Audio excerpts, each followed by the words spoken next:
সময় যখন প্রচুর খারাপ, অর্থনৈতিক বলুন, সাংসারিক বলুন এবং যে কোনো ক্ষেত্রে, বন্ধু বান্ধবের ক্ষেত্রে বলুন, এইরকম যদি সময় খারাপ হয়ে থাকে, আপনি এই ছোট্ট উপায়টি করবেন।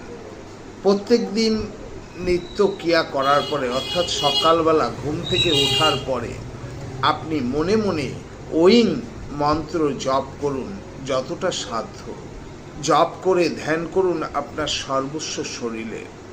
করে আপনি যখন নিচে নামছেন, নিচে নেমে আপনি নিত্য ক্রিয়া করুন। নমস্কার, আমি শ্রী মিলন অধিকারী। দেখতে থাকুন শ্রী মিলন অধিকারীর চমৎকার টোটকা। চ্যানেলটিকে সাবস্ক্রাইব, লাইক এবং শেয়ার। কমেন্ট বক্সে অবশ্যই কমেন্ট করবেন। আপনি কি করবেন? আপনি প্রত্যেক দিন ঘুম থেকে উঠে কোনো গরুকে নিজের হাতে আপনি খাইয়ে দিন। যেদিন দেখবেন ওই গরুটি আপনার চেটে খাচ্ছে,